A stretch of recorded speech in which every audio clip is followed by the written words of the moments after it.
নীল, তুমি আমার সাথে এই জঘন্য কাজটা করতে পারলে? তুমি বললে তোমার অফিসের ফাইলে সাক্ষী লাগবে, আর আমি তোমাকে বিশ্বাস করে সই করে দিলাম। এখন দেখছি এটা আমাদের বিয়ের কাবিননামা। আরে আখি, তুমি তো দেখি আকাশ থেকে পড়লে।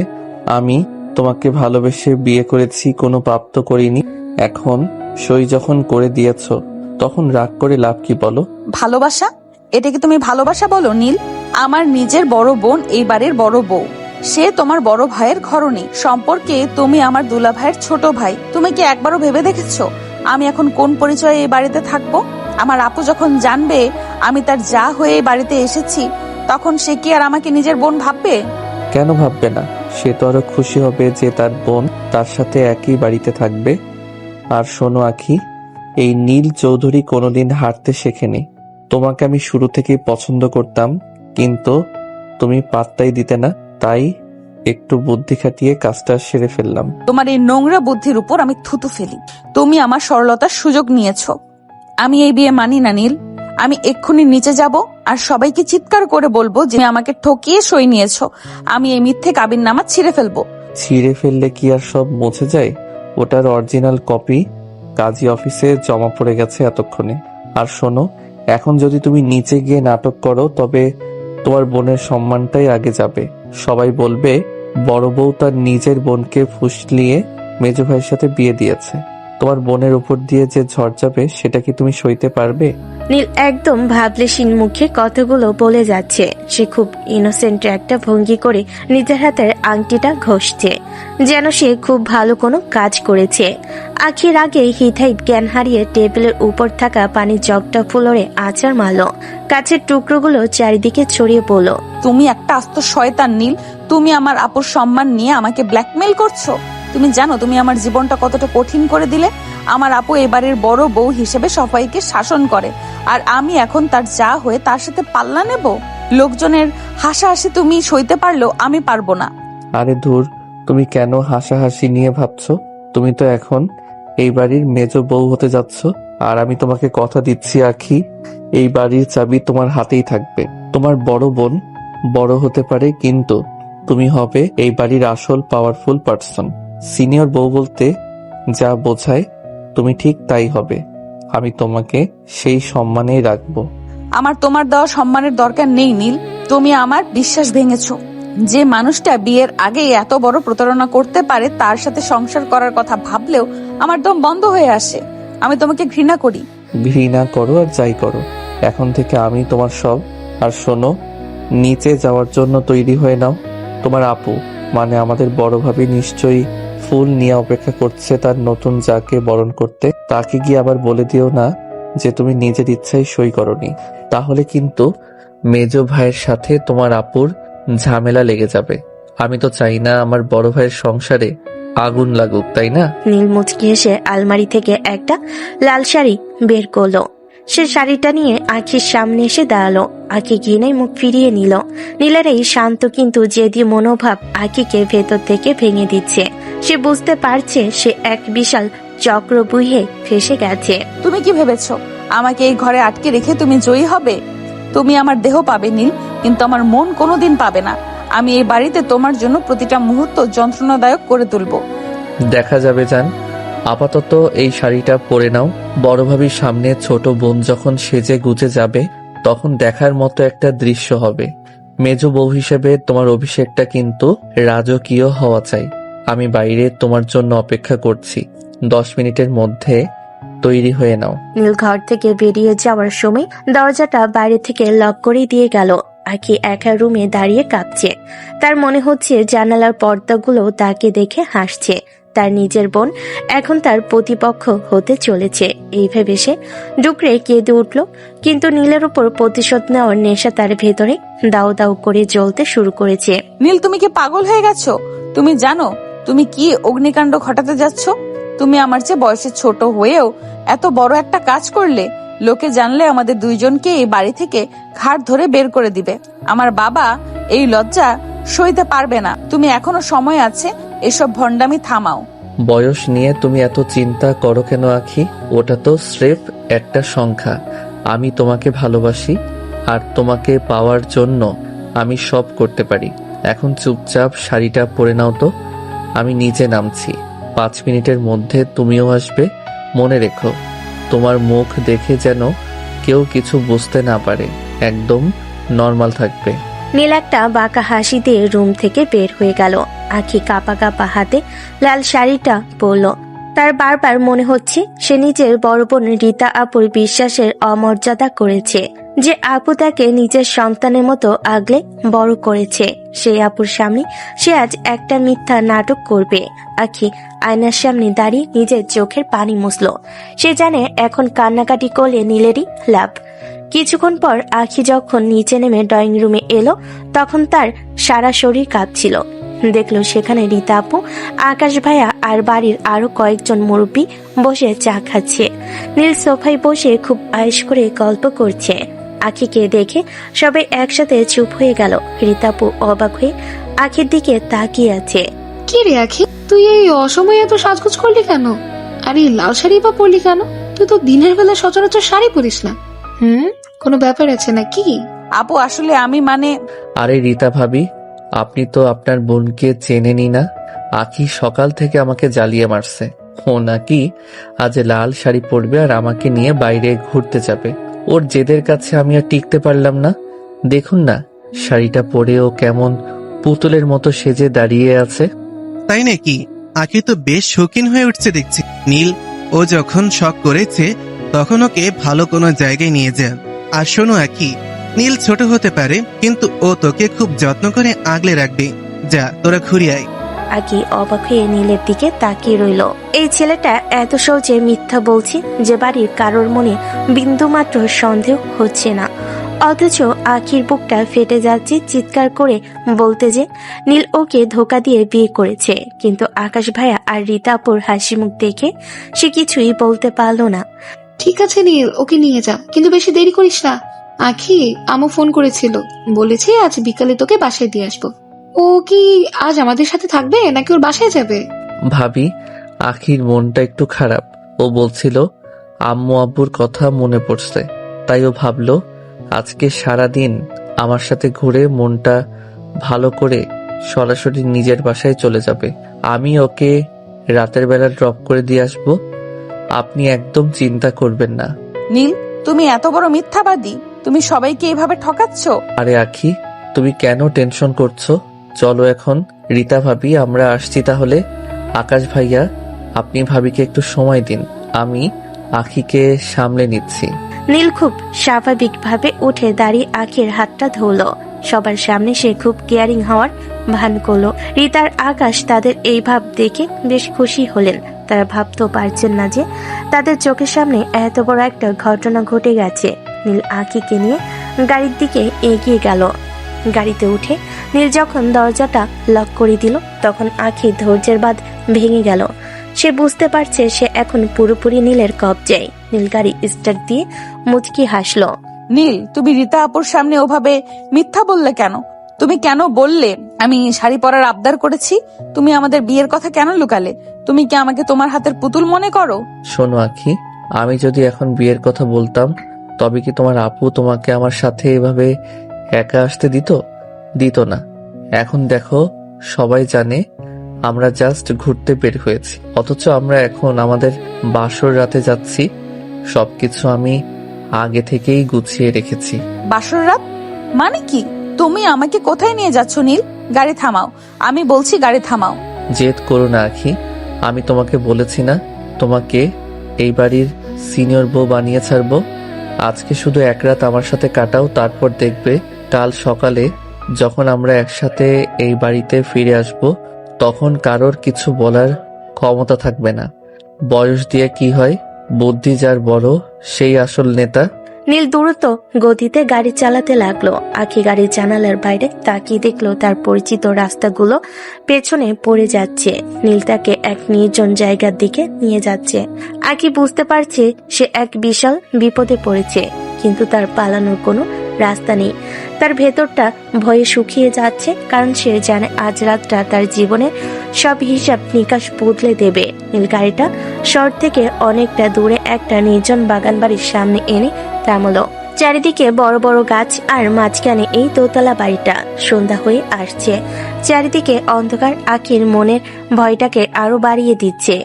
নীল গাড়ি থেকে নেমে আখির দিকে দরজাটা খুলে দিল। নামো আখি, আজকে রাতটা আমরা এই সুন্দর নিরিবিলি পরিবেশে কাটাবো। কেউ আমাদের বিরক্ত করার নেই। নীল, আমি এখান থেকে এক কদমও নড়বো না। তুমি আমাকে এখানে কেন নিয়ে এসেছো? আমি এক্ষুনি বাড়ি ফিরে যেতে চাই। রীতা আপু আমাকে না দেখলে পাগল হয়ে যাবে। আকাশ ভাইয়াকে তুমি কি জবাব দেবে? রীতা ভাবি আর আকাশ ভাইয়া জানে তুমি তোমার নিজের বাসায় চলে গেছো, তাই তারা আজ রাতে তোমাকে খুঁজবে না। এখন ভালোই ভালোই ভেতরে চলো, নইলে কিন্তু আমাকে অন্য পথ বেছে নিতে হবে। আখি বুঝতে পারলো নীল খুব বড় একটা প্ল্যান করে এখানে এসেছে। নীল জোর করে আখির হাত ধরে হিড় করে টেনে বাড়ির ভিতর নিয়ে গেল। ভেতরে যেতে দেখলো পুরো ঘরটা ফুলের মালা আর মোমবাতি দিয়ে সাজানো, ঠিক যেমন একটা বাসর ঘর সাজানো হয়। দৃশ্যটা দেখে আখির কলিজা শুকিয়ে গেল। তুমি কি ভেবেছো নীল, এই সব সাজিয়ে আমাকে ভরিয়ে তুমি তোমার মতলব হাসিল করবে? আমি তোমাকে ঘৃণা করি। তুমি আমার শরীর ছুঁতে চাইলে আমি নিজের জান দিয়ে দিব, তাও তোমার কাছে হার মানবো না। মরার কথা বলবে না আখি, আমি তোমাকে মারার জন্য আনিনি, ভালোবাসার জন্য এনেছি। আমাদের বিয়েটা তো হয়েই গেছে, এখন শুধু বাসরটা বাকি। তুমি আমার বৈধ বউ, এখানে লুকানোর কিছু নেই। নীল মুচকি হেসে আখির দিকে এগোতে থাকলো।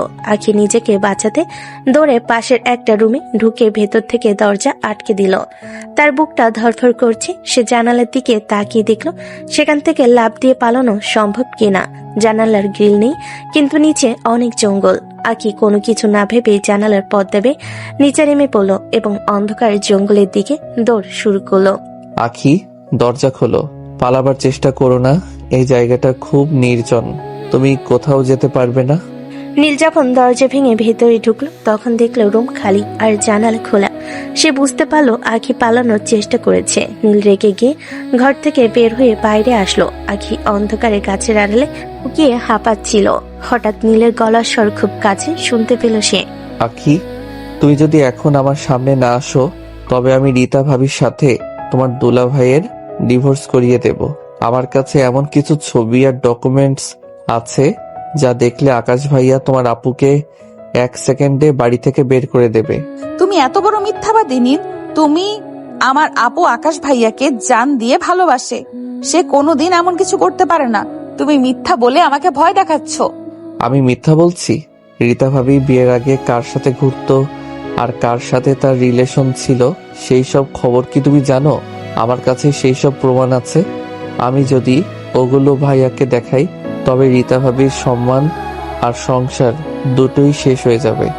নীল, তুমি এত নিচে নামতে পারো? নিজের বড় ভাইয়ের সংসার ভাঙার হুমকি দিচ্ছ আমাকে পাওয়ার জন্য? তুমি কি মানুষ নাকি অন্য কিছু?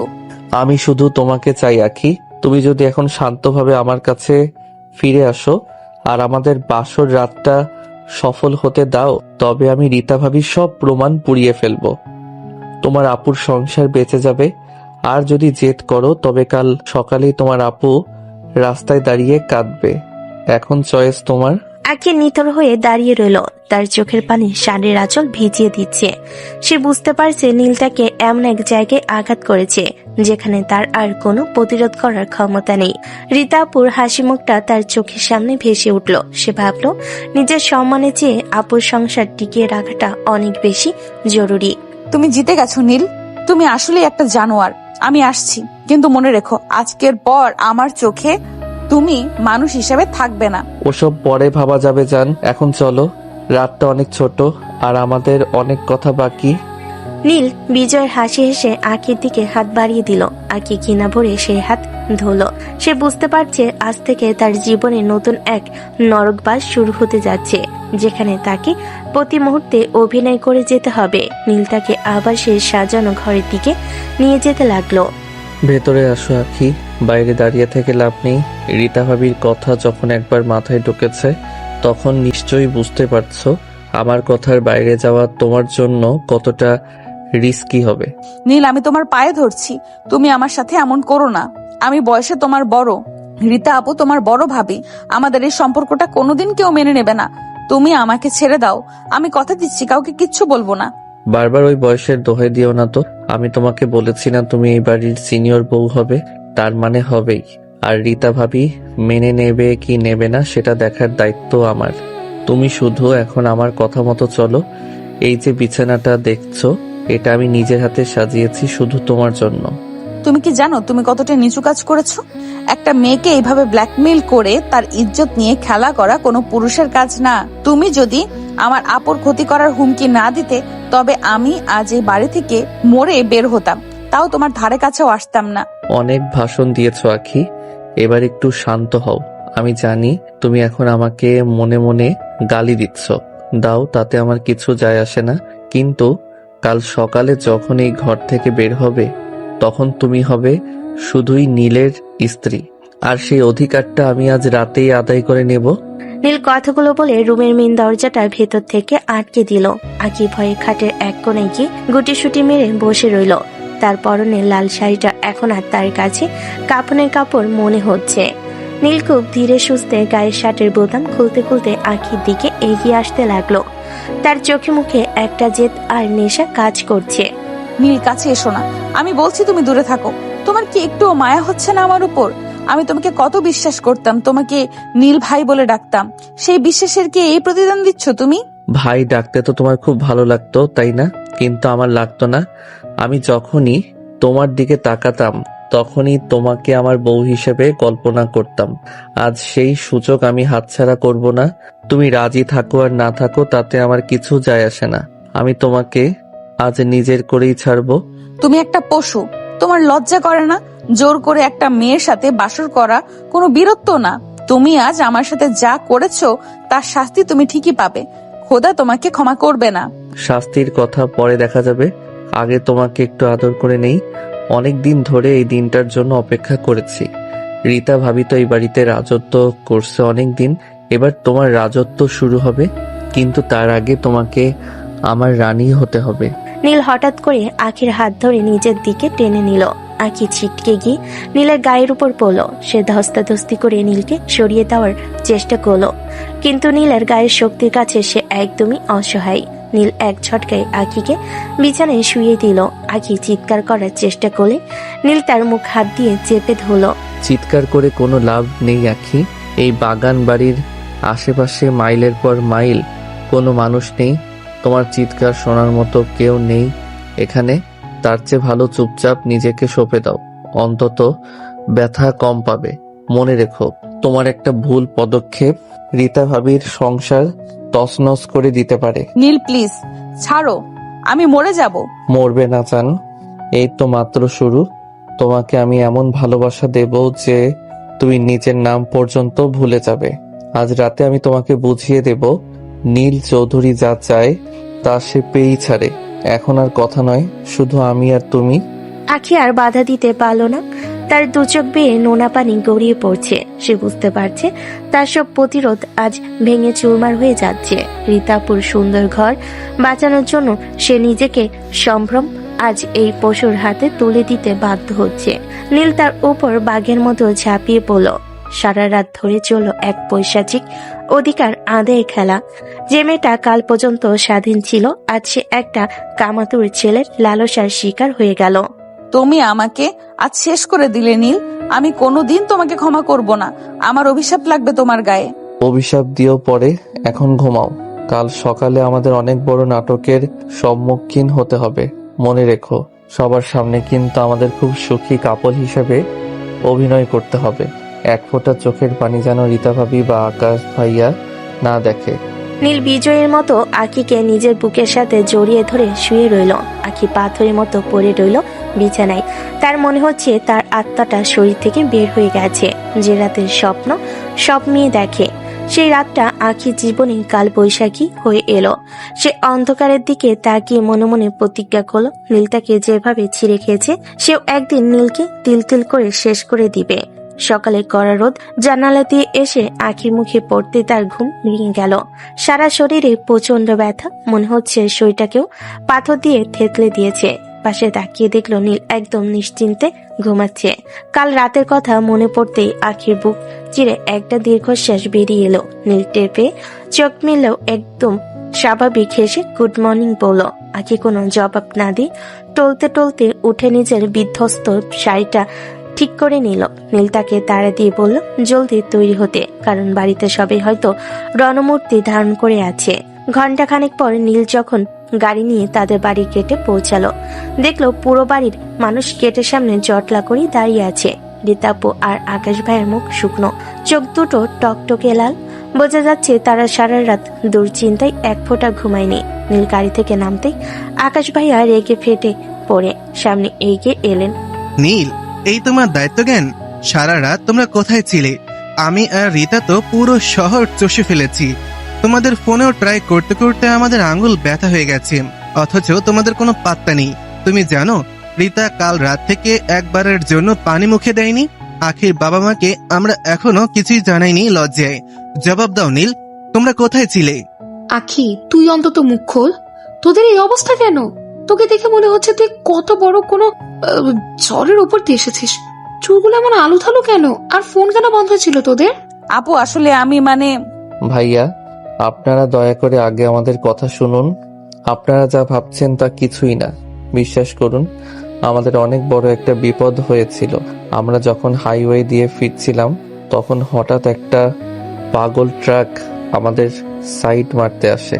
গাড়িটা নিয়ন্ত্রণ হারিয়ে রাস্তার পাশের একটা গাছের সাথে ধাক্কা খায়। আখি খুব ভয় পেয়েছিল, আর ওর মাথায় কাঁচ লেগে কিছুটা কেটে গেছে। অ্যাক্সিডেন্ট বলছিস কি তুই? কিন্তু ফোন কেন বন্ধ ছিল? তোরা অন্তত একটা খবর দিতে পারতিস। ধাক্কার চোটে আমার আর আখির ফোন দুটোই ড্যাশবোর্ড থেকে ছিটকে রাস্তার উপর পড়ে ভেঙে চুরমার হয়ে গেছে ভাইয়া। ওই অবস্থায় আশেপাশে কোনো লোক ছিল না যে ফোন চাইবো। কোনো মতে আখিকে কোলে তুলে নিয়ে আমি কাছের একটা ছোট ক্লিনিকে গিয়েছি।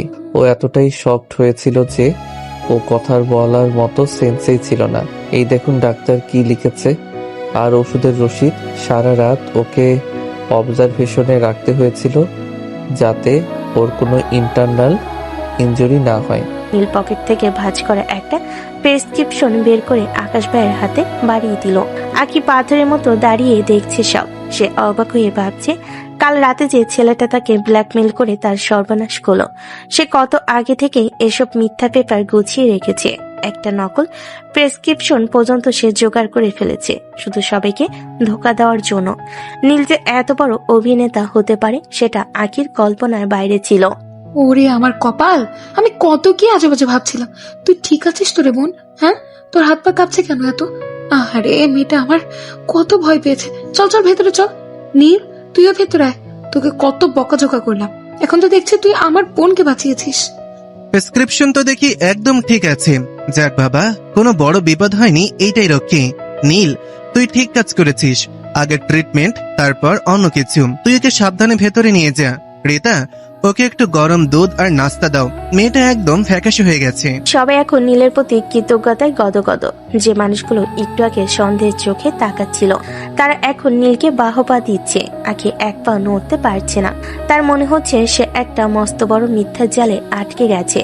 তার চোখ দিয়ে অনবরত পানি পড়ছে, যা দেখে সবাই ভাবছে এটা অ্যাক্সিডেন্টের আতঙ্ক। কিন্তু কেবল সেই জানে এই পানি হচ্ছে নিজের ইজ্জত হারানোর অপমানের। ভাবি, ওকে একটু ওর রুমে নিয়ে গিয়ে রেস্ট নিতে দিন। ও যা ভয় পেয়েছে তাতে ওর স্বাভাবিক হতে সময় লাগবে। আমি ওকে সিঁড়ি দিয়ে উপরে নিয়ে যাচ্ছি। ভাইয়া, আমি পরে মেকানিক ডেকে গাড়িটা ঠিক করার ব্যবস্থা করছি। নীল খুব যত্ন নেওয়ার ভান করে আখির হাত ধরে সিঁড়িতে উপরে নিয়ে যেতে লাগলো। রীতাপু আর আকাশ ভাইয়া নিচে অন্যান্য মেহমানদের বিদায় দিয়ে ব্যস্ত হয়ে পড়লেন। সিঁড়ির মাঝপথে গিয়ে নীল হঠাৎ থেমে গেল। সে নিশ্চিত হলো যে পেছনে বা আশেপাশে কেউ নেই। দেখলে তো আখি, আমি যা বলি তাই হয়।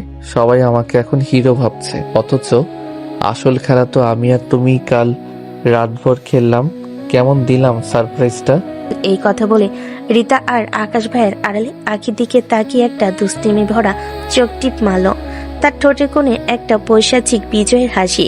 আখি সেই হাসি দেখে আক্ষরিক অর্থে স্তব্ধ হয়ে গেল। তার মনে হলো এই নীল কোনো সাধারণ মানুষ না, এটা আস্ত একটা শয়তান যে খুব ঠান্ডা মাথায় মানুষের আবেগ নিয়ে খেলতে পারে। এখন নিজের রুমে যাও বউ, গিয়ে একটু ফ্রেশ হও। আমি তোমার জন্য নাস্তা নিয়ে আসছি। মনে রেখো, চেহারার এই বিধ্বস্ত ভাবটা কিন্তু একদম বদলাবে না। সবাই যেন ভাবে তুমি ওই কাল্পনিক অ্যাক্সিডেন্টের জন্যই এমন হয়ে আছো। আমাদের জন্য এটা একটা বড় প্লাস পয়েন্ট হলো। নীল হাসতে হাসতে শীষ দিতে দিতে নিজের রুমের দিকে চলে গেল। আখি দরজায় হেলান দিয়ে দাঁড়িয়ে রইল। তার মনে হচ্ছে পুরো পৃথিবীটা তার চোখের সামনে ঘুরছে। সে যাকে নিজের পরম আত্মীয় ভাবত, সে নীল আজ তাকে এমন এক জায়গায় নিয়ে দাঁড় করিয়েছে যেখান থেকে সত্যিই বলার আর কোনো উপায় নেই। সে বুঝতে পারল এখন থেকে এই বাড়িতে তাকে প্রতিটা পদে পদে নীলের এই নোংরা খেলার অংশ হয়ে থাকতে হবে। আখি নিজের রুমে বিছানায় উপর হয়ে পড়ে ফুপিয়ে ফুপিয়ে কাঁদছিল। ঠিক সেই সময় নিচে গাড়ি থামার শব্দ আর হইচই শুনে গেল। আখির বাবা মা হন্তদন্ত হয়ে বাড়ির ভিতর ঢুকলেন। রীতাপুর কাছে ফোনের মাধ্যমে অ্যাক্সিডেন্টের খবর শুনে তারা আর বাড়িতে এক মুহূর্ত স্থির থাকতে পারেনি। তারা সরাসরি ড্রয়িং রুমে এসে নীল আর আকাশকে সেকে ধরলেন। আখির মা কান্নাকাটি করতে করতে অস্থির হয়ে গেছেন। আমার ছোট মেয়েটা কই? রীতা, তুই আমাকে বললি ও ভালো আছে, কিন্তু অ্যাক্সিডেন্ট ছোট হোক আর বড় হোক, মা হিসাবে আমার মন তো মানছে না। আমি আমার আখিকে এখনই দেখতে চাই। ও কোথায়? খালাম্মা, আপনি মিছে মিছে চিন্তা করছেন, আমি তো সাথে ছিলাম। আখির তেমন মারাত্মক কিছু হয়নি। ও আসলে খুব ভয় পেয়ে গেছে আর মাথায় সামান্য চোট লেগেছে। ও এখন উপরে ঘুমাচ্ছে। আপনারা ওর রুমে গিয়ে দেখা করতে পারেন, কোনো সমস্যা নেই। আখির বাবা মা তড়িঘড়ি করে উপরে গিয়ে দেখলেন আখি অগোছালো অবস্থায় বিছানায় পড়ে আছে। মেয়েকে এমন ফ্যাকাশে মুখে পড়ে থাকতে দেখে আখির বাবার বুকটা ফেটে গেল। তিনি মনে মনে ঠিক করলেন আখিকে আর এ বাড়িতে এক রাতও রাখবেন না। নীলও তাদের পিছু পিছু রুমে ঢুকেছে। নীল খুব ভালো করে জানে আখিকে যদি এখন তার বাবা মা নিয়ে যায় তবে তার সব দাপট এক নিমিষে শেষ হয়ে যাবে, কারণ আখিকে হাতের কাছে না রাখলে সে ব্ল্যাকমেল করার সুযোগ পাবে না। আকাশ, বাবা আমার কথা শোনো। আকি এখানে থাকলে সারাক্ষণ ওই কাল রাতের বিপদের কথাই মনে করবে। আমি চাই ও আজই আমাদের সাথে নিজের বাড়িতে ফিরে চলুক। ওর মা ওকে চোখে চোখে রাখলে ওর শরীরের চেয়ে মনের ভয়টা দ্রুত কেটে যাবে। খালু, আমার মনে হয় এখন আখিকে এই অবস্থায় জার্নি করানোটা একদম ঠিক হবে না। ডাক্তার পরিষ্কার করে বলেছে ও যেন নড়াচড়া না করে, আর এই অবস্থায় গাড়িতে অনেক ঝাঁকুনি লাগলে ওর মাথার চোটটা আরো খারাপ হতে পারে। রীতা ভাবি তো ওর নিজের বোন, সে এখানে আছেই যত্ন করার জন্য। আপনারা মিছিমিছি টেনশন করছেন। রীতা ভাবি থাকতে ওর কোনো অভাব হবে না। আমি নিজে ওর সব দেখাশোনা করছি। বাবা, নীল যা বলছে তা ঠিক না। আমি এখন একদম সুস্থ অনুভব করছি। আমি এই ঘরে আর এক মুহূর্তও থাকতে পারছি না। আমার খুব দম বন্ধ লাগছে এখানে। তোমরা প্লিজ আমাকে নিজের বাড়িতে নিয়ে চলো। আমি আম্মুর কাছে থাকতে চাই। নীল শুধু শুধু ভয় দেখাচ্ছে। আখি, তুমি শরীরের অবস্থা বুঝতে পারছো না? তুমি এখন অনেক দুর্বল। বেশি জেদ করো না। রীতা ভাবি, আপনি তো বললেন ওর মাথায় বারবার ড্রেসিং করা দরকার। বাইরে ধুলোবালি লাগলে ইনফেকশন হয়ে যেতে পারে। খালু, বিশ্বাস করেন আমি থাকতে ওর কোনো অযত্ন হবে না। আপনারা নিশ্চিন্তে বাড়িতে যান। আমি 2-3 দিন পর ওকে নিজে গিয়ে দিয়ে আসবো। নীল খুব সাধু সাজার চেষ্টা করছিল। সে এমন ভাবে কথা বলছিল যেন আখি নিজের লোকের চেয়েও বড় শুভাকাঙ্ক্ষী। আখি দেখলো নীল তাকে কোনোভাবেই হাতছাড়া করতে চাইছে না। সে বুঝতে পারলো নীল তাকে এ বাড়িতে আটকে রেখে আবার কোনো নোংরা চাল চালবে।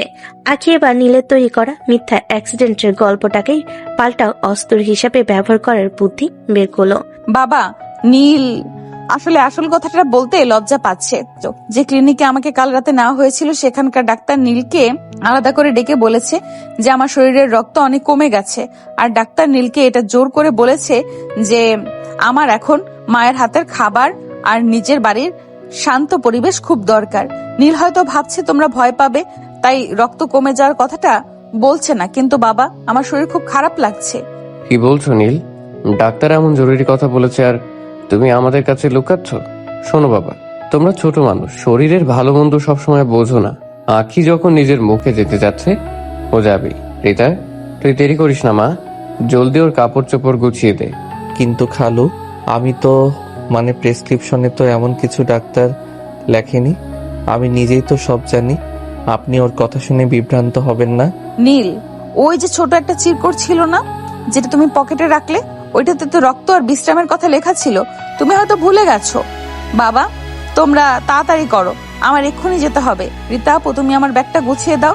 নীল এবার একদম কোণঠাসা হয়ে গেল। সে তো নকল প্রেসক্রিপশন বাণী শুধু তার অপরাধ ঢাকতে, কিন্তু আঁকি সেই নকল গল্পের উপর ভিত্তি করে পালানোর এমন রাস্তা বের করলো যে নীল আর কোনো অজুহাত খুঁজে পেল না। নীল সবার সামনে আর কথা বাড়াতে পারল না, কারণ বেশি জোর করলে আকাশ ভাইয়া বা রীতাপুর মনে সন্দেহ জাগতে পারে। রীতা আপু তাড়াতাড়ি আখির ব্যাগ গুছিয়ে দিলেন। নীল আড়ালে গিয়ে রাগে নিজের হাত মুছাচ্ছে, কিন্তু সবার সামনে মিষ্টি হাসি ধরে রেখেছে। তুমি খুব চালাকি করে পালাচ্ছ মনে করছো তো আখি, কিন্তু মনে রেখো ওই কাবিননামা আর কাল রাতের ভিডিও এখন আমার কাছে একদম সেফ আছে। তুমি 2 দিন পর ফেরো, আর 10 দিন পর তোমাকে এই নীল চৌধুরীর কাছেই ফিরতে হবে, কারণ তুমি এখন আমার বিবাহিত স্ত্রী। পালানোর পথ আমি বন্ধ করে দেব। কি বললে নীল? ওষুধগুলো ঠিক মতো খাবো? হ্যাঁ, অবশ্যই খাবো। রীতা আপু, তুমি আকাশ ভাইয়াকে বলো বাবাদের সাথে নিচে আসতে। বাবা চলো এখন। আখি নীলের কথা শোনার ভান করলো না। সে সবার সামনে দিয়ে মাথা উঁচু করে নিচে নেমে গাড়িতে গিয়ে বসলো। নীল বারান্দায় রেলিং ধরে দাঁড়িয়ে দেখলো আখি তার লোহার খাঁচা থেকে বের হয়ে গেল। তবে নীলের চোখে অদ্ভুত এক জেদ, তার প্রতিহিংসা। সে মনে মনে ভাবলো, বাঘিনীকে কতদিন আর দূরে রাখা যায়। আখি যখন গাড়ির জানালা দিয়ে বাড়ির দিকে শেষবার তাকালো, দেখলো নীল তার দিকে এমন ভাবে চেয়ে আছে। আখির মনে হলো সে একটা বড় যুদ্ধ জিতে আপাতত রক্ষা পেয়েছে, কিন্তু সামনের দিনগুলো যে আরো ভয়ঙ্কর হবে সেটা সে পরিষ্কার বুঝতে পারলো। রাত তখন প্রায় 12টা। আখির বাড়ির সবাই ঘুমিয়ে পড়েছে। আখি তার নিজের রুমে খাটে আরাম করে হেলান দিয়ে একটা গল্পের বই পড়ছে। নিজের বাড়িতে এসে সে যেন হাঁপ ছেড়ে বেঁচেছে। নীলের সেই বিষাক্ত নিঃশ্বাস আর ভয়ঙ্কর চেহারা থেকে দূরে এসে তার মনটা আজ অনেক শান্ত। ঠিক সেই সময় তার ফোনটা বেজে উঠলো। স্ক্রিনে নীলের নাম দেখে আখির ভুরু কুচকে গেল। সে ফোনটা রিসিভ করলো ঠিকই, কিন্তু কোনো কথা বলল না। কি ব্যাপার জানো? নিজের বাড়িতে গিয়ে কি বরের কথা একদম ভুলে গেলে? আমি তোমার বাড়ির নিচে দাঁড়িয়ে আছি, জলদি নিচে এসো। আমি গেটের সামনে অপেক্ষা করছি। তুমি নিচে দাঁড়িয়ে থাকো আর যাই করো, আমার তাতে কিছুই যায় আসে না। আমি এখন ঘুমাবো। আর শোনো নীল, তোমার হুকুম তালিম করার দিন শেষ। এটা আমার বাবার বাড়ি, এখানে তোমার কোনো দাপট চলবে না। এখন ফোন রাখো, আমাকে বিরক্ত করো না। আখি, আমার রাগ কিন্তু তুমি এখনো চেনোনি। আমি বলছি নিচে এসো, নইলে কিন্তু আমি নিজেই ভেতরে আসব। তখন পরিস্থিতি সামলানো তোমার জন্য কঠিন হয়ে যাবে। যা পারো করো, আমি বাইরে আসবো না মানে আসবো না। তোমার সাথে কথা বলতেও আমার ঘেন্না লাগছে। Good night. আখি ফোনটা কেটে সুইচ অফ করে দিল। সে ভাবলো নীল হয়তো কিছুক্ষণ দাঁড়িয়ে থেকে রাগ করে চলে যাবে। সে আবার আয়েশ করে বই পড়ে মন দিল। এদিকে নিচে দাঁড়িয়ে থাকা নীলের চোখ মুখ রাগে লাল হয়ে গেছে। আখি এই অবহেলা সে মেনে নিতে পারছে না। সে মনে মনে ভাবলো আখি এখনো জানে না নীল চৌধুরী যা চাই তা ছিনিয়ে নিতেও জানে। নীল দেখলো আখি রুমের বেলকনিটা খুব একটা উঁচুতে নয়। সে বুদ্ধি খাটিয়ে পাইপ বেয়ে খুব সাবধানে বেলকনিতে উঠে পড়লো। বেলকনির স্লাইডিং ডোরটা আধো খোলা ছিল। নীল পা টিপে টিপে রুমের ভেতর ঢুকলো। সে দেখলো আখি কোনো চিন্তা ছাড়াই খুব মনোযোগ দিয়ে বই পড়ছে। তাকে উপেক্ষা করে সে শান্তিতে বই পড়ছে দেখে নীলের ডাক 7 আসমানে উঠে গেল। সে নিঃশব্দে আখির একদম পেছনে গিয়ে দাঁড়ালো। আখি কিছু টের পায়নি। হঠাৎ নীল পেছন থেকে 2 হাত দিয়ে আখিকে শক্ত করে জড়িয়ে ধরলো। ও মাগো, কে বাঁচা! আখি চিৎকার করে বাড়ির লোকজনকে জাগানোর চেষ্টা করার আগে নীল তাকে কোনো সুযোগ দিল না। এক ঝটকায় আখিকে নিজের দিকে ঘুরিয়ে নিয়ে তার ঠোঁট নিজের ঠোঁট দিয়ে চেপে ধরলো। আখির চিৎকারের শব্দ নীলের মুখের ভেতরই হারিয়ে গেল। নীল খুব শক্তভাবে তাকে জাপটে ধরে আছে, যাতে সে নড়তে না পারে। আখি ভয়ে আর আতঙ্কে চোখ দুটো শক্ত করে বন্ধ করে ফেলল। তার সারা শরীর থরথর করে কাঁপছে। বেশ কিছুক্ষণ পর নীল যখন তাকে ছেড়ে দিল, আখি হাঁপাচ্ছে। সে ধীর স্থিরভাবে কাঁপা কাঁপা চোখে সামনে তাকালো। দেখলো অন্ধকার রুমে চাঁদের আলোতে নীলের সেই পরিচিত চতুর আর ভয়ঙ্কর হাসি। নীল খুব সাবলীল ভাবে আখির কানের কাছে মুখ নিয়ে এলো। কি বলেছিলে? আমি কিছুই করতে পারবো না। দেখলে তো তোমার বেডরুম পর্যন্ত পৌঁছাতে আমার কতক্ষণ লাগলো। আমার ডাক উপেক্ষা করার সাহস আর কোনোদিন দেখাবে না আখি। আমি চাইলে এখনই চিৎকার করে সবাইকে ডাকতে পারি। তখন তোমার বাবা যখন দেখবে তার আদরের মেয়ে মাঝরাতে কার সাথে লটর পটর করছে, তখন কেমন লাগবে? নীল, তুমি এখানে কিভাবে আসলে? তুমি কি মানুষ না অন্য কিছু? তুমি আমার বাবার বাড়িতে ঢুকে এইসব করার সাহস পাও কিভাবে? কেউ যদি দেখে ফেলে তবে কি হবে? কেউ দেখবে না আখি, আর দেখলে তো আরো ভালো। বিয়ের খবরটা তবে আজ রাতেই ফাঁস হয়ে যাবে। আমি তো চাইছি তুমি আমাকে মেনে নাও। কাল রাতে যা হয়েছে সেটা কি তোমার মনে নেই, নাকি আবার মনে করিয়ে দিতে হবে? চুপ করো নীল, তুমি একদম চুপ করো। তুমি কেন আমাকে এভাবে শেষ করে দিচ্ছ? আমি তো তোমার কোনো ক্ষতি করিনি, আমি শুধু শান্তিতে থাকতে চেয়েছি। আমার সাথে থাকলেই তুমি শান্তিতে থাকবে। এখন চলো বেলকনিতে গিয়ে একটু বসি। কতদিন পর তোমার সাথে এভাবে একলা রাত কাটাচ্ছি। আর শোনো, এবার যদি পালানোর বা চিৎকার করার চেষ্টা করো তবে কিন্তু এবার শুধু লিপ কিস করে থামবো না, কাল রাতের বাকি কাজটা এখানেই শেষ করব। আখি পাথর হয়ে দাঁড়িয়ে রইল। সে বুঝতে পারলো নীল শুধু তার জেদ নয়, সে তার জীবনের একটা অংশ হয়ে গেছে, যা সে চাইলেই মুছে ফেলতে পারবে না। নীলের চোখে সেই নেশা দেখে আখি বুঝতে পারলো আজ রাতটাও তার জন্য খুব যন্ত্রণাদায়ক হতে চলেছে। নীল তাকে টেনে বেলকনির দিকে নিয়ে যেতে লাগলো, আর আখি শুধু নিঃশব্দে চোখের পানি ফেলতে লাগলো। আখি থরথর করে কাঁপছে। নীলের এই অতর্কিত চুমুক তার গায়ের জোরের কাছে সে নিজেকেও খুব অসহায় মনে করছে। আখির চোখের কোণ দিয়ে পানি গড়িয়ে পড়ছে। সে ভাবছে গতকাল রাতের মতো আজও হয়তো নীল তার উপর পৈশাচিক কোনো অত্যাচার চালাবে। আখি ভয়ে চোখ দুটো শক্ত করে বন্ধ করে রেখেছে। সে নীলের নিঃশ্বাসের শব্দ নিজের কানে কাছে খুব স্পষ্ট শুনতে পাচ্ছে। নীল তার ঠোঁট সরিয়ে নিয়ে আখির কানে কাছে মুখটা নিয়ে এলো। আখি, চোখ খোলো। আমি তোমাকে ভয় দেখাতে আসিনি। আর কতক্ষণ চোখ বন্ধ করে থাকবে? আমাকে কি তোমার কাছে এখন জমের মতো মনে হচ্ছে? তুমি তো জমের চেয়েও খারাপ নীল। তুমি কেন আমাকে এইভাবে বারবার হেনস্থা করছো? কাল রাতে যা করেছো সেটা কি যথেষ্ট ছিল না? এখন আমার বাবার বাড়িতে এসেও তুমি আমাকে শান্তিতে থাকতে দেবে না। তুমি আমাকে কি করতে চাও নীল? মেরে ফেলো আমাকে, একেবারে শেষ করে দাও। আহা আখি, সবসময় এত মারদাঙ্গার কথা বলো কেন? আমি কি বলেছি যে আজ আমি তোমাকে কষ্ট দেব? চলো আমার সাথে। কোনো কথা বলবে না, শুধু চুপচাপ আমার সাথে বেলকনিতে এসো। নীল আখির হাতটা খুব নরম করে ধরল।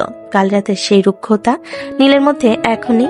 সে খুব যত্ন করে আখির চোখের পানি মুছিয়ে দিল। আখি অবাক হয়ে নীলের দিকে তাকিয়ে আছে। নীল আখির চোখের ওপর নিজের হাত দিয়ে আড়াল করলো। সে আখিকে নিয়ে বেলকনির একদম রেলিং এর কাছে দাঁড় করালো।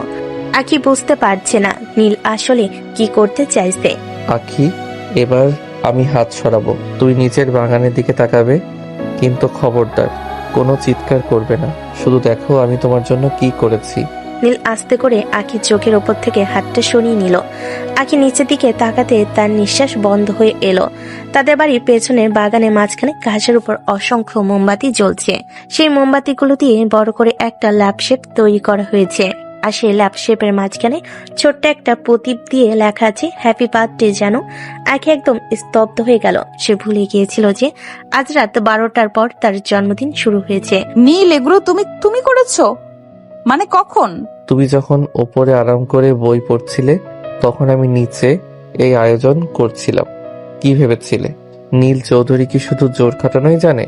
তুমি কি আমাকে এতটাই পাষাণ মনে করো যে সব সময় তোমার উপর অত্যাচার করব? আখি, তুমি কেন আমার ভালোবাসাটা বুঝতে চাও না? আমি তোমাকে অনেক ভালোবাসি, তোমাকে ছাড়া আমি বাঁচবো না। এই সহজ কথাটা তোমার কেন মাথায় ঢোকে না? নীল, এই পাগলামিকে তুমি ভালোবাসা বলছো? তুমি আমার আপুর দেবর, তুমি সম্পর্কে আমার ছোট ভাইয়ের মতো ছিলে। এই ভালোবাসার সমাজ কোনোদিন মেনে নেবে না। তুমি আমাকে ধোকা দিয়ে বিয়ে করেছো, আমাকে ব্ল্যাকমেল করেছো। এটাকে ভালোবাসা বলে না নীল, এটা তোমার জেদ, তোমার অবসেশন। অবসেশন? এটাকে তোমার কাছে অবসেশন মনে হচ্ছে? বেশ, অবসেশনই সই। তোমার কাছে যা মনে হয় তুমি তাই বলতে পারো, কিন্তু আমার কাছে এটা ভালোবাসা। আমি তোমাকে ভালোবাসি, তুমি আমার ছিলে, আমার আছো এবং সারা জীবন আমারই থাকবে। আমার সম্পত্তিতে অন্য কেউ ভাগ বসাবে এটা নীল চৌধুরী বেঁচে থাকতে হতে দেবে না। আর সমাজের কথা বলছো, সমাজ আমাদের ভাত দেবে না কি? তুমি আমার বউ, এটাই শেষ কথা। হঠাৎ নীল আখিকে পাজাকোলা করে তুলে নিল। আখি চমকে গিয়ে নীলের গলা জড়িয়ে ধরল। নীল তাকে কোলে নিয়ে বেলকনি থেকে ঘরের ভেতর চলে এলো। আখি বারবার বলছে তাকে নামিয়ে দিতে, কিন্তু নীল শুনছে না। সে খুব সাবধানে আখিকে বিছানায় বসিয়ে দিয়ে আবার বেলকনিতে গেল। সেখান থেকে একটা সুন্দর করে মোড়ানো প্যাকেট নিয়ে এলো। আজ তোমার জন্মদিন আখি, আমি চাইনি দিনটা তুমি শুধু কান্নাকাটি করে কাটাও। এই দেখো তোমার জন্য কি এনেছি। নীল বক্সটা খুলো। ভেতরে একটা সাদা রঙের ভ্যানিলা কেক যার উপর নীল ক্রিম দিয়ে লেখা হ্যাপি বার্থডে মাই লাইফ। আখি আবারও অবাক হলো। সে নীলের দিকে তাকিয়ে রইল কিছুক্ষণ। নীলের চোখে এখন এক অদ্ভুত মায়া। সে যেন সেই চেনা শয়তান নীল নয়, বরং খুব যত্নশীল কোনো প্রেমিক। কি হয়েছে? এভাবে স্ট্যাচু হয়ে দাঁড়িয়ে আছো কেন? আমার চেহারায় কি কিছু লেগে আছে? না, কিছু না। আমি শুধু ভাবছি তুমি আসলে কেমন মানুষ। এক এক সময় তোমার এক এক রূপ। কোনটা আসল নীল আর কোনটা নকল আমি বুঝতে পারছি না। আসল নীলকে চিনতে হলে তোমাকে আমার মন দিয়ে বিচার করতে হবে আখি, ভয় দিয়ে নয়। নাও এখন কেকটা কাটো, রাত অনেক হচ্ছে, আমাদের হাতে সময় খুব কম। আখি কাপা কাপা হাতে কেকটা কাটলো। নীল তার হাতটা ধরে কেক কাটতে সাহায্য করলো। এরপর নীল এক টুকরো কেক নিয়ে আখির মুখে তুলে দিল। আখি দ্বিধা করছিল, কিন্তু নীলের চোখের দিকে তাকি সে আর না করতে পারলো না। এরপর নীল ইশারা বলল তাকেও খাইয়ে দিতে। আখি ছোট্ট এক টুকরো কেক নীলের মুখে পুড়ে দিল। এই মুহূর্তটা খুব শান্ত আর ইমোশনাল ছিল। দুজনের মধ্যে আর কোনো ঝগড়া নেই, শুধু একটা নিস্তব্ধ মায়া কাজ করছে। এবার আমার আসল গিফট দেওয়ার পালা, পা বাড়াও আখি। প্যাকেট থেকে একটা ছোট্ট ভেলভেট বক্স বের করলো। সেটা খুলতেই চাঁদের আলোয় চিকমিক করে উঠল এক জোড়া সোনার পায়েল। পায়েল দুটো ডিজাইন খুব সুন্দর, ছোট ছোট ঘুঙ্গুর লাগানো। নীল নিজেই মেঝেতে বসে পড়ল। সে আখির পাটা নিজের হাঁটুর উপর তুলে নিল। আখি বাধা দিতে চাইলো, কিন্তু নীল খুব শক্তভাবে তার পা ধরে রাখলো। নড়াচড়া করবে না। এই পায়েলটা পরানোর জন্য আমি অনেক দিন ধরে অপেক্ষা করেছি। আমি চাই এই পায়েলের শব্দে আমাদের বাড়ি মুখরিত হোক। তুমি যেখানেই যাবে যেন এই শব্দে আমি বুঝতে পারি আমার আখি আমার আশেপাশেই আছে। নীল খুব যত্ন করে আখির পায়ে সোনার পায়েলটা পরিয়ে দিল। পায়ের ঘুঙ্গুরগুলো নাড়াচাড়াতে টুংটাং শব্দ করছে। আখি নিজের পায়ের দিকে তাকিয়ে রইল। তার কেমন যেন এক অদ্ভুত অনুভূতি হচ্ছে। সে নীলকে ঘৃণা করতে চেয়েও যেন পারছে না। নীলের এই যত্ন, এই ভালোবাসা তাকে দুর্বল করে দিচ্ছে। নীল আখির পায়ের পাতায় একটা আলতো চুমু খেল। আখি লজ্জায় আর সংকোচে পাটা সরিয়ে নিল। নীল এক রাত হয়েছে, এবার ঘুমাও, আমি চলে যাচ্ছি। কিন্তু মনে রেখো আখি, তুমি আমার বাড়ির সিনিয়র বউ। খুব জলদি আমি তোমাকে সবার সামনে নিজের করে ওই বাড়িতে নিয়ে যাব। রীতা ভাবি বা অন্য কারোর কথায় কান দেবে না, তুমি শুধু আমার। আখির কপালে একটা চুমু দিয়ে আবার বেলকনি দিয়ে পাইপ বেয়ে নিচে নেমে গেল। আখি বেলকনিতে দাঁড়িয়ে দেখলো নীল অন্ধকারে মিলিয়ে যাচ্ছে। তার পায়ের পরানো পায়েলটা তখন ঝিকিমিকি করছে। আখি বুঝতে পারল সে নীলের মায়ের জালে আর জেদের জালে পুরোপুরি আটকা পড়ে গেছে। এই বন্ধন থেকে মুক্তির পথ তার জানা নেই, আর হয়তো সে মুক্তি চায়ও না। নীল চলে যাওয়ার পর আখি অনেকক্ষণ বেলকনির মূর্তির মতো দাঁড়িয়ে রইল। রাতের বাতাসটা এখন আর গায়ে বিচ্ছে না, বরং কেমন একটা আরাম দিচ্ছে। সে একবার নিজের পায়ের দিকে তাকালো। সোনার পায়েলটা চাঁদের আলোয় চিকচিক করছে। একটু আগে নীল এখানে ছিল, তার গায়ে সেই চেনা পারফিউমের ঘ্রাণ এখনো বাতাসে ভাসছে। আখি ধীর পায়ে ঘরে এসে খাটে বসলো। তার মাথায় এখন শুধু নীলের ওই পাগলামিগুলো ঘুরছে। আচ্ছা, এই ছেলেটা আসলে কি? কাল রাতে আমার উপরে এইভাবে জোর খাটালো, আমাকে ব্ল্যাকমেল করলো, আমার জীবনটা তছনছ করে দিল, অথচ আজ কি সুন্দর করে সব ভুলে গিয়ে আমার জন্মদিন পালন করতে আসলো। ও কি সত্যি আমাকে ভালোবাসে, নাকি সবটাই ওর অভিনয়? আখি নিজের মাথার উপর নিজের হাত দিয়ে একটা হালকা টোকা দিল। সে নিজের উপর নিজেরই রেগে যাচ্ছে। কিছুক্ষণ আগে সেই মুহূর্তগুলোর কথা মনে করে তার ঠোঁটের কোণে কেন জানি একটু হাসি ফুটে উঠেছে, আর এটাই তাকে বেশি অপরাধী বোধ করাচ্ছে। ছি আখি, তুই কি পাগল হয়ে গেলি? সামান্য একটা কেক আর একজোড়া পায়েলের বদলে তুই নীলের সব অত্যাচার ভুলে গেলি। ও তোকে ধোকা দিয়ে বিয়ে করেছে, তোর আপুর সংসার ভাঙার হুমকি দিয়েছে, আর তুই এখন এখানে বসে ওর দেওয়া পায়েল দেখে হাসছিস। তুই কি এতই সস্তা? মনটাকে শক্ত কর আখি, ও একটা শয়তান। শয়তানরা মাঝে মধ্যে ভালো মানুষের মুখোশ পরে আসে। আখি খুব চেষ্টা করছে নীলের প্রতি ঘৃণা ফিরিয়ে আনতে, কিন্তু তার অবাধ্য মন বারবারই সেই দৃশ্যগুলো চোখের সামনে নিয়ে আসছে, যেখানে নীল খুব নরমভাবে তাকে ভালোবাসার কথা বলেছিল। নীল যখন তার পায়ে পায়েল পরিয়ে দিচ্ছিল, সেই সময় নীলের চোখে কোনো শয়তানি ছিল না, ছিল শুধু একরাশ মায়া। আখি বিছানায় শুয়ে এপাশ ওপাশ করতে লাগলো। তার কানের বারবার নীলের সেই কথাগুলো বাজছে। ও কেন বলল যে আমি ওর ভালোবাসা বুঝি না? ভালোবাসা কি এইভাবে জোর করে আদায় করতে হয়? কিন্তু ও যেভাবে আমাকে কোলে তুলে নিল, যেভাবে কেক খাইয়ে দিল, কোনো সাধারণ অপরাধী তো এমনটা করতে পারে না। ও কি সত্যিই চায় আমি ওকে ভালোবাসি? কিন্তু সমাজ, রীতা আপু যখন জানবে তার নিজের আদরের বোন তার জায়ের আসনে বসতে যাচ্ছে, তখন সে কি সহ্য করতে পারবে? আকাশ ভাইয়া তো নীলকে অনেক বিশ্বাস করে, এই বিশ্বাস ভাঙলে কি এই পরিবারটা টিকে থাকবে? আখির মনে হচ্ছে তার মাথার ভেতর কেউ হাতুড়ি দিয়ে পিটাচ্ছে। একদিকে নীলের জন্য জন্মানো এক অদ্ভুত টান, আর অন্যদিকে সমাজ আর পরিবারের ভয়। সে নিজের পায়ের পায়েলটা খুলে রাখতে গিয়েও পারল না। পায়েলের ঘুঙ্গুরের টুংটাং শব্দটা তার কাছে এখন কোনো গানের সুরের মতো লাগছে। আখি বালিশে মুখ গুজে নিজের সাথে যুদ্ধ করতে লাগলো। না, আমি ওর জালে পা দেব না। ও আমাকে দুর্বল করার জন্য এইসব করছে। নীল চৌধুরী অনেক ধূর্ত, ও জানে মেয়েদের মন কিভাবে গলাতে হয়, কিন্তু আমি গলবো না।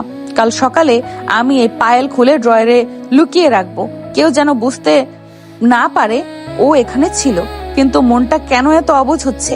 কেন বারবার মনে হচ্ছে নীল যদি সত্যি সত্যি ভালো হতো, তবে আমাদের জীবনটা কত সুন্দর হতে পারতো। আখি বুঝতে পারছে না সে এক ভয়ঙ্কর গোলকধাঁধায় ফেসে গেছে। নীলের অত্যাচার তাকে যতটা কাঁদিয়েছে, নীলের এই এক রাতের ভালোবাসা তাকে তার চেয়েও বেশি ভাবিয়ে তুলছে। সে ঘৃণা আর ভালোবাসার এক মাঝখানে দাঁড়িয়ে আছে, যেখানে কোনো দিকে সে শান্তিতে যেতে পারছে না। রাত গড়িয়ে ভোর হতে চলো, কিন্তু আখির চোখের পাতা এক হলো না। নীলের সেই মায়াবী চেহারাটা তার বন্ধ চোখের পাতায় বারবার ভেসে উঠতে লাগলো। ভালোবাসা হোক আর অবসেশন, নীল আমায় আজ সত্যি বড় একটা দ্বন্দ্বে ফেলে দিল। তোমাকে ঘৃণা করাটা এখন আমার জন্য সবচেয়ে কঠিন কাজ হয়ে দাঁড়িয়েছে। সকালের রোদে আখির ঘুম ভাঙলো ঠিকই, কিন্তু চোখের পাতা খুলতেই কাল রাতে সেই মোমবাতি আর পায়েলের দৃশ্যটা মনের পথে ভেসে উঠল। আখি আয়নার সামনে দাঁড়িয়ে নিজের চেহারা দেখলো। গত কয়েকদিনে তার জীবনটা যেন একটা রোলার কোস্টার রাইডে হয়ে গেছে। সে খুব শক্তপণে পায়েলজোড়া খুলে ডয়ের একদম কোণায় লুকিয়ে রাখলো। ঠিক সেই সময় নিচে পরিচিত একটা গলার স্বর শুনে আখির বুকে ধরফরানি বেড়ে গেল। এটা তো নীলের গলা, ও আবার এখানে কেন? আরে নীল যে, এসো এসো বাবা, ভেতরে এসো। তুমি সকালে হঠাৎ? খালু, আসলে কাল রাত থেকে আমার এক মুহূর্তের জন্য ঘুম আসেনি। সারাক্ষণ অপরাধবোধ হচ্ছিল যে আমার কারণে আখির আজ এই অবস্থা। অ্যাক্সিডেন্টটা আমার জন্য হয়েছে, তাই ভাবলাম সকালে একবার ওকে দেখে যাই। ও কি ঘুম থেকে উঠেছে? কি যে বলো না নীল, তুমি ছেলে বলেই তো আমার মেয়েটা বেঁচে ফিরেছে। তুমি তো ওর জন্য অনেক করেছো। তুমি সোফায় বসো বাবা, আমি আখিকে ডেকে দিচ্ছি। আখি সিঁড়ির কোণায় দাঁড়িয়ে সব শুনছিল। নীলের এই ডাবল গেম দেখে তার মেজাজ গরম হয়ে গেল। একটু আগে যে ছেলেটা বেলকনি দিয়ে চোরের মতো ঢুকে তাকে হেনস্থা করলো, এখন সেই কিনা সবার সামনে ইনোসেন্ট সেজে বসে আছে। আখি খুব ধীর পায় সিঁড়ি দিয়ে নামতে লাগলো। সে নিজেকে খুব শক্ত রাখার চেষ্টা করছে, কিন্তু যখন সে ড্রয়িং রুমে পা রাখলো, দেখলো নীল খুব আয়েশ করে সোফায় বসে আছে। ওহ আখি, তুমি উঠে গেছো। শরীর কেমন লাগছে এখন? কাল রাতের পর তো খুব ক্লান্ত থাকার কথা, মানে অ্যাক্সিডেন্টের ধাক্কাটা তো কম ছিল না। নীল যখন কথাগুলো বলছিল তখন তার মুখে একটা দুষ্টু হাসি ভরা। আখির বাবা মা যখন একটু অন্যদিকে তাকালো, নীল সেই সুযোগে আখির দিকে তাকে একটা বাঁকা চোখ টিপ মারলো। শুধু তাই নয়, সবার আড়ালে হাত দিয়ে একটা ফ্লাইং কিস ছুড়ে দিল আখির দিকে। আখি তো ভয় আর অপমানে নীল হয়ে গেল। তার মনে হচ্ছিল এখনই মাটি ফাঁক হয়ে গেলে সে ভেতরে ঢুকে পড়তো। এই ছেলেটা কি কোনো কিছুতেই ভয় পায় না?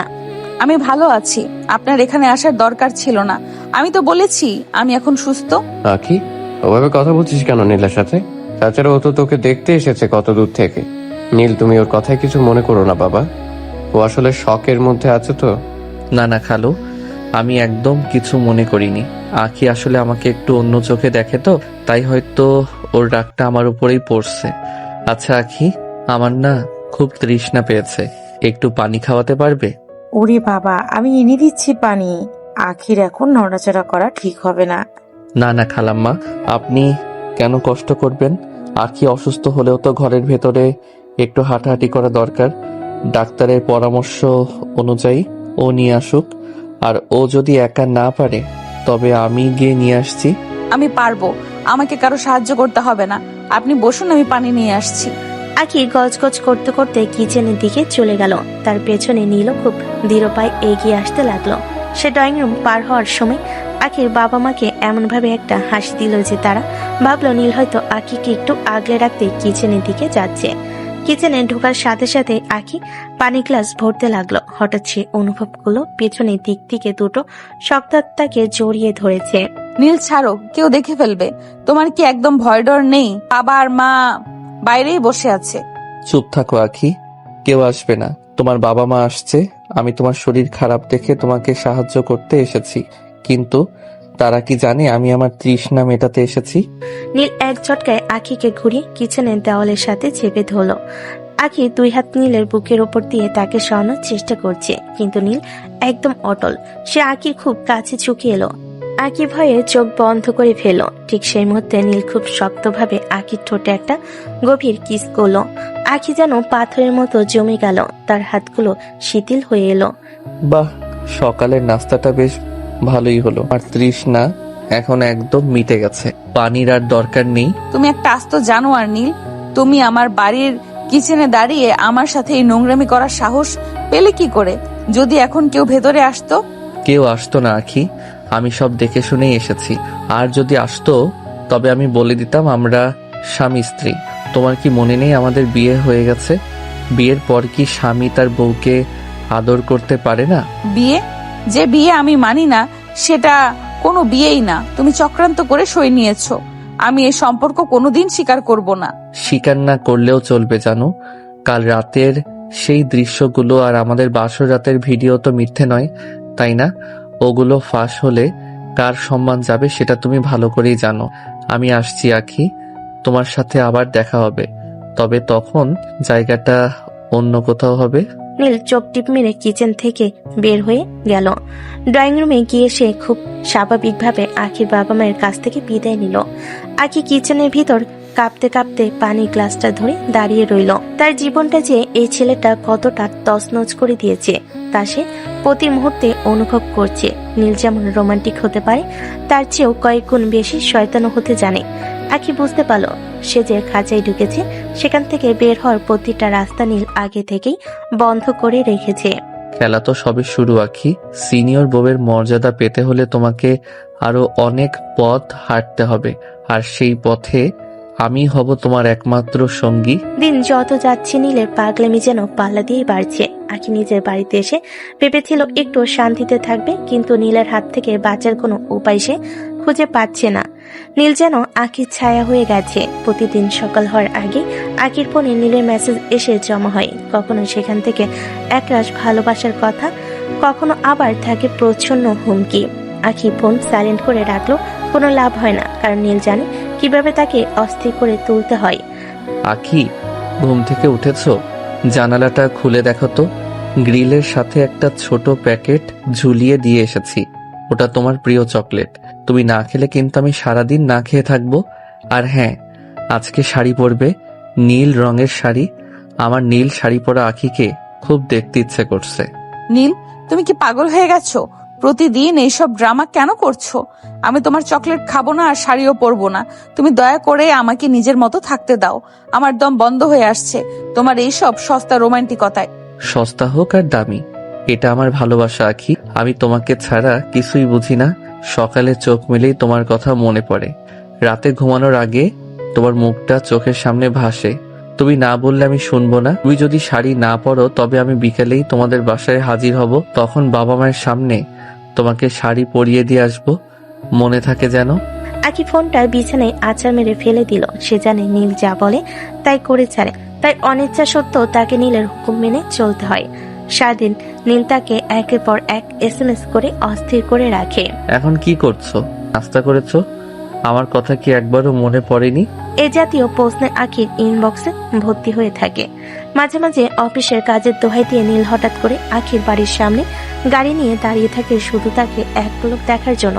আখির বাবা মা ভাবেন নীল কত ভালো ছেলে, এখনো তার ভাবি বোনের প্রতি কত দায়িত্বশীল। রাত যখন গভীর হয়, আখি যখন ভাবে আজ হয়তো নীল আসবে না, ঠিক তখনই বেলকুনি খটখট শব্দ হয়। নীল যখন কোনো বাধা মানে না, সে মাঝরাতে পাইপ বেয়ে আখির রুমে চলে আসে। আখি প্রথমে ভয় পেত, কিন্তু এখন তার কাছে এটা প্রতিদিনের আতঙ্কে পরিণত হয়েছে। নীল রুমে ঢুকে খুব শান্তভাবে আখির পাশে এসে বসে। কখনো আখি চুলে বিলি কেটে দেয়, আবার কখনো জোর করে আখির মাথা নিজের কাঁধে নামিয়ে নেয়। জানো আখি, সারাদিন তোমার সাথে কথা না বললে আমার নিঃশ্বাস নিতে কষ্ট হয়।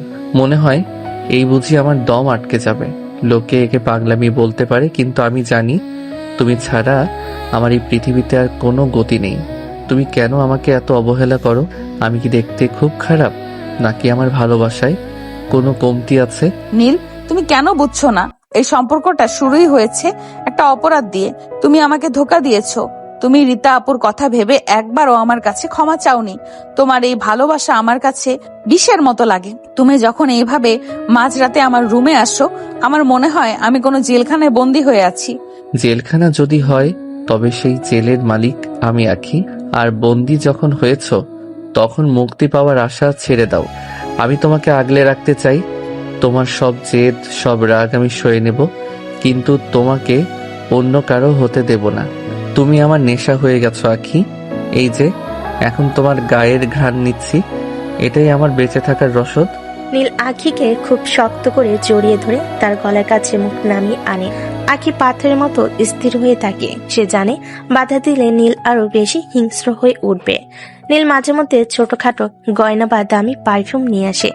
আখি সেগুলো নিতে না চাইলেও নীল জোর করে তার ডয়ারে রেখে যায়। নীল যেন আখিকে একটা মায়ের জালে আর আতঙ্কের জালে সমানভাবে বন্দি করে ফেলেছে। আখি বুঝতে পারে না সে নীলের এই রূপকে ঘৃণা করবে নাকি করুণা করবে। তুমি কি সারা দিন এইভাবেই আমাকে লুকিয়ে লুকিয়ে দেখবে নীল? তোমার কি সাহস আছে সবার সামনে গিয়ে সত্যিটা বলার, নাকি তুমি শুধু এই অন্ধকারের সুযোগ নিতেই জানো? সাহস আমার কতটা আছে তা তো তুমি জানোই আখি। সময় আসুক, আমি সবাইকে ডেকে ঢাকঢোল পিটিয়ে বলবো তুমি আমার বউ। তবে তার আগে আমি চাই তুমি নিজের ইচ্ছায় আমার কাছে ফিরে আসো। আমি তোমাকে সেই পর্যন্ত অপেক্ষা করাবো যতক্ষণ না তুমি বলতে বাধ্য হও যে তুমিও নীলকে ছাড়া বাঁচবে না। আর রীতা ভাবির কথা ভেবো না, তাকে সামলানোর ক্ষমতা আমার আছে। নীল হাসতে হাসতে আখির কপালে একটা দীর্ঘ চুমু খেয়ে আবার বেলকুনি দিয়ে নেমে যায়।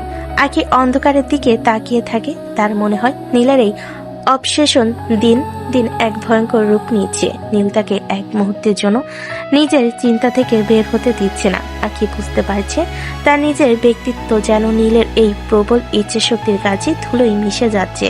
সে চাইলেও এখন আর পালাতে পারছে না, কারণ নীলের মায়া, তার দাপট দুটোই তাকে আষ্টে পিষ্টে জড়িয়ে ধরেছে। নীল আজকে সকাল থেকেই খুব ফুরফুরে মেজাজি ছিল। রাতে আখির সাথে দেখা করে আসার পর থেকে ওর মনটা একদম শান্ত হয়ে আছে। আয়নার সামনে দাঁড়িয়ে নিজের সাথে কলার ঠিক করতে করতে ও ভাবছিল আজকে আখিকে নিয়ে কোনো ভালো রেস্টুরেন্টে খেতে যাবে। নীল শীষ দিতে দিতে নিজের রুম থেকে বেরিয়ে নিচে এলো, কিন্তু ড্রয়িং রুমে পা রাখতে দেখলো পুরো বাড়ির পরিবেশ একদম অন্যরকম। রীতাপু খুব ব্যস্ত হয়ে এদিক ওদিক ছোটাছুটি করছেন। হাতে তার কয়েকটা নতুন শাড়ি আর গয়নার বাক্স। আকাশ ভাইও ফোনে কার সাথে যেন খুব সিরিয়াস কথা বলছেন।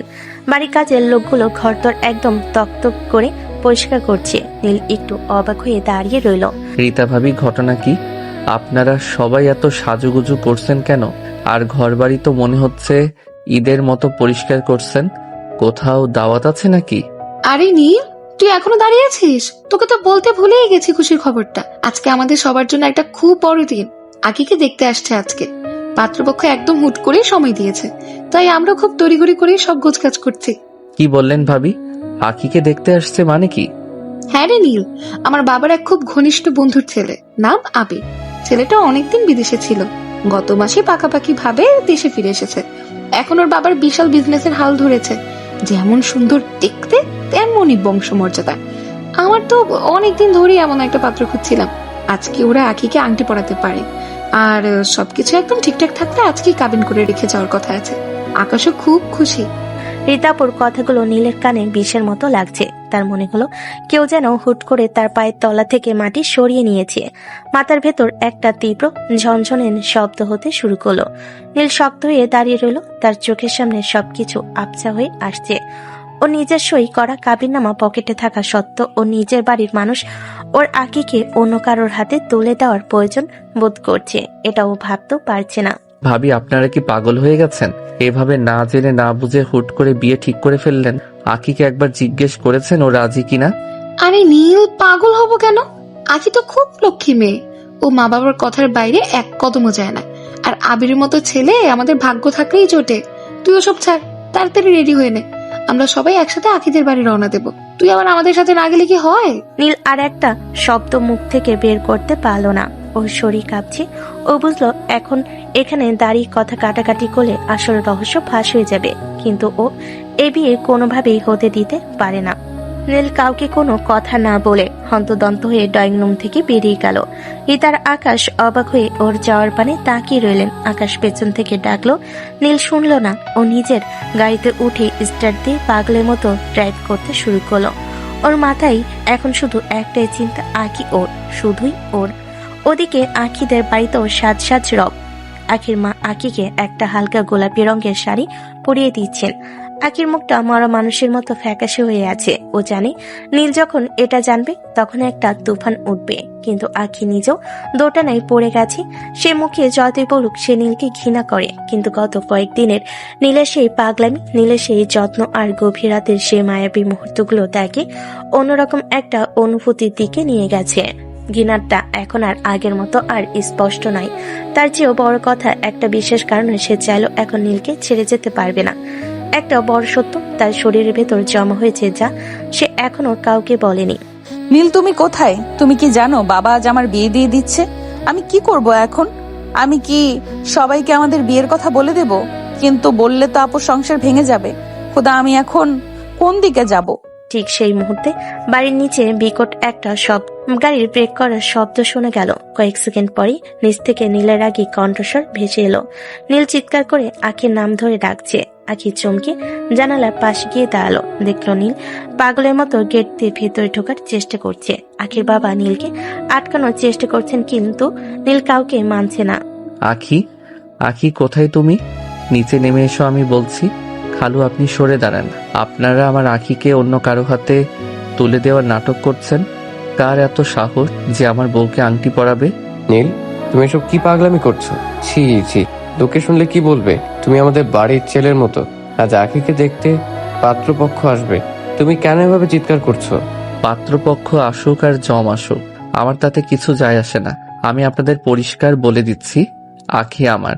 আপনারা যার সাথে ওর বিয়ের কথা ভাবছেন তাকে বলে দিন যেন বাড়ির সীমানায় পা না দেয়, নইলে আজ এখানে রক্তারক্তি হয়ে যাবে। নীলের গলার আওয়াজ শুনে আঁকি কাঁপতে কাঁপতে নিচে নেমে এলো। ড্রয়িং রুমে এসে দেখলো নীল রোষে ফুঁসছে। ওর চোখগুলো লাল হয়ে গেছে। আখিকে দেখে নীল ঝড়ের বেগে ওর সামনে গিয়ে দাঁড়ালো। নীল আর আখির বাবা মার সামনে দাঁড়িয়ে এখন এক চরম উত্তেজনাপূর্ণ পরিস্থিতির সৃষ্টি হয়েছে। আখি নীলকে দেখে আতঙ্কিত হয়ে পড়লো, কারণ সে জানে নীল এবার সত্যি সত্যি কিছু একটা ঘটিয়ে ফেলবে। কিন্তু নীল যখন আখির হাতটা শক্ত করে সবার সামনে ধরলো, তখন আখি বুঝতে পারলো আজ আর ফেরার কোনো পথ নেই। আখি, তুমি সবাইকে সত্যিটা বলবে নাকি আমি বলবো? বলো তুমি আমার কে? বলো তুমি কেন আজকে এই শাড়ি পরে অন্যের সামনে যাবে না? তুমি চুপ করে থেকো না আখি, তোমার এই চুপ করে থাকা আমাদের ধ্বংস করে দেবে। নীল, তুমি শান্ত হও। দয়া করে এখানে সিন ক্রিয়েট করো না। মা বাবা হার্ট অ্যাটাক করবে। তুমি চলে যাও এখান থেকে। আমি কোথাও যাব না। আজ এখান থেকে তোমাকে নিয়ে ফিরবো, নয়তো লাশ হয়ে ফিরবো। খালু, খালাম্মা, আপনারা যে বিয়ের আয়োজন করছেন সেটা বন্ধ করুন, কারণ আখি অলরেডি বিবাহিত। ও আমার বিবাহিত স্ত্রী। নীলের কথা শুনে আখির বাবা মা পাথরের মতো দাঁড়িয়ে রইলেন। রিতাপু আর আকাশ ভাইও ততক্ষণে হন্তদন্ত হয়ে বাড়িতে ঢুকে পড়েছেন। নীলের শেষ কথাটা সবার কানে বোমা ফাটার মতো ফাটলো। পুরো ঘরে একটা পিনপতন নীরবতা নেমে এলো। আখি শুধু মাথা নিচু করে কাঁদতে শুরু করলো। সে বুঝতে পারলো যে ঝড়ের ভয় সে এতদিন পাচ্ছিল, সেই ঝড় আজ তার ঘরের ভেতরে আশ্রে পড়েছে। নীল আজ সবার সামনে ওর মুখোশ খুলে দিয়েছে, আর এর সাথে শুরু হলো এক নতুন যন্ত্রণার গল্প। ড্রয়িং রুমের পরিবেশ তখন এমন পর্যায়ে পৌঁছেছে যে মনে হচ্ছে যে কোনো সময় একটা বড় দুর্ঘটনা ঘটে যাবে। নীল যখন চিৎকার করে বলল যে আখি ওর বিবাহিত স্ত্রী, তখন আখির বাবা নিজের বুকে হাত দিয়ে সোফায় ধপ করে বসে পড়লেন, তার চোখে মুখে বিশ্বাস ভঙ্গের যন্ত্রণা। ঠিক সেই সময় গেট দিয়ে রিতা আর আকাশ হন্তদন্ত হয়ে ভেতরে ঢুকলো। তাদের পেছনে নীলের বাবা মা এবং পরিবারের অন্য সদস্যরাও উপস্থিত। সবার মুখ গম্ভীর। রিতা সরাসরি নীলের সামনে গিয়ে দাঁড়ালো।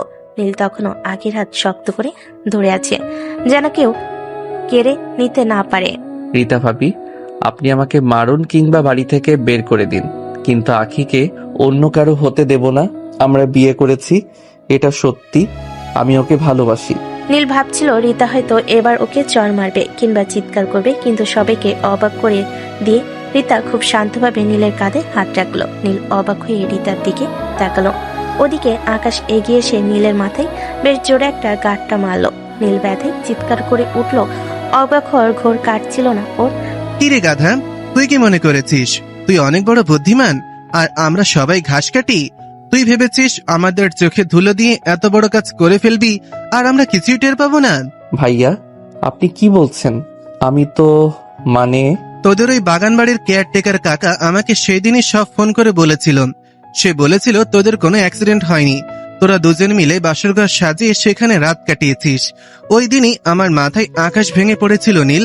আমি বিশ্বাস করতে পারছিলাম না আমার নিজের ভাই আর আমার নিজের শালিকা আমাদের না জানিয়ে এত বড় একটা কাজ করলো। কিন্তু পরে যখন খোঁজ নিলাম, আমাদের ফ্যামিলি উকিলও জানালো যে তোরা নাকি মাসখানেক আগেই কোর্টে বিয়ে করেছিস। শুধু তাই নয় নীল, আমরা তোকে আর আখিকে অনেক সুযোগ দিয়েছি সত্যিটা স্বীকার করার জন্য, কিন্তু তোরা দুজনে এমন চোর যে কেউ মুখ খুললি না। আখি তো ভয়ে আমার সাথে চোখ মেলাতে পারছিল না, তাই আমরা বাড়ির সবাই মিলে আলোচনা করে এই গেমটা সাজালাম। এই আবির টাবির কেউই নয়, ওটা আকাশের এক বন্ধুর ছোট ভাই। আমরা চেয়েছিলাম তোদের এই বিয়ের নাটকটা যেন তোদের মুখ দিয়ে বের হয়। আখি আর নীলে দুজনেরই এমন ভেবাচাকা খেয়ে একে অপরের দিকে তাকাচ্ছে। তাদের পুরো পৃথিবী যেন উল্টে গেল। যে সত্যটা তারা বুকের মধ্যে পাথরের মতো চেপে রেখেছিল, সেই সত্য নিয়ে পরিবারের সবাই তাদের সাথে খেলা করেছিল। আখি লজ্জায় কান্নায় ভেঙে পড়ল। সে দৌড়ে গিয়ে তার বাবার পায়ের কাছে বসে পড়ল। বাবা, আমাদের ক্ষমা করে দাও। আমি নীলকে অনেক বাধা দিয়েছিলাম, কিন্তু পরিস্থিতির চাপে পড়ে আমরা সব লুকিয়েছি। আমি রীতা আপুর সংসারের কথা ভেবে ভয় পাচ্ছিলাম। তোমরা যে সব জানতে, এটা আমরা স্বপ্নেও ভাবিনি। খালু, আমি জানি আমি অনেক বড় অন্যায় করেছি, আপনাদের বিশ্বাস ভেঙেছি, কিন্তু আমি আখিকে ছাড়া থাকতে পারবো না। আপনারা চাইলে আমাকে শাস্তি দিন, কিন্তু আমাদের আলাদা করবেন না। আমি আপনাদের কাছে হাত জোর করে ক্ষমা চাইছি। নীলের বাবা মাও সামনে এগিয়ে এলেন। তারা আখির বাবাকে বোঝালেন যে যা হওয়ার হয়ে গেছে, এখন ছেলে মেয়েদের সুন্দরভাবে গ্রহণ করে নেওয়াই বুদ্ধিমানের কাজ। আখির বাবা দীর্ঘশ্বাস ফেলে নীলের মাথায় হাত রাখলেন। বাড়ির গম্ভীর পরিবেশটা মুহূর্তের মধ্যে কান্নায় ভিজে একাকার হয়ে গেল। সবাই সবাইকে জড়িয়ে ধরে আবেগপ্রবণ হয়ে পড়ল, কিন্তু রীতা তখন একটা রহস্যময় হাসি মুখে নিয়ে দাঁড়িয়েছিল। দাঁড়াও বাবা, কান্না থামাও। ড্রামা এখনো শেষ হয়নি। নীল আর আখি কি শুধু তোমাদের কাছে বিয়ের বিষয়টা লুকিয়েছিল? এরা তো এর চেয়েও বড় আরেকটা সত্যি আমাদের সবার কাছে লুকিয়ে রেখেছে। রীতার কথা শুনে সবাই থমকে গেল। নীল আর আখি একে অপরের দিকে তাকালো। নীল অবাক হয়ে ভাবছে বিয়ের পর আবার কি লুকালো। আকাশ ভুরকুচকে রীতার দিকে তাকালো। ড্রয়িং রুমে আবারও পিনপতন নীরবতা নেমে এলো। রীতা মুচকি হেসে এগিয়ে গিয়ে আখির পেটে হাত রাখলো। তোমরা কি জানো, আমাদের বাড়ির ছোট বউ মানে আখি হলো প্রেগনেন্ট। ও মা হতে চলেছে। রীতার এই কথায় মনে হলো ড্রয়িং রুমে একটা বোমা ফেটেছে। নীল পাথরের মতো স্তব্ধ হয়ে গেল। ও নিজের কানকে বিশ্বাস করতে পারছে না। ওর হাত পা কাঁপতে শুরু করলো। ও ধীরে ধীরে আখির দিকে মুখ ফেরালো।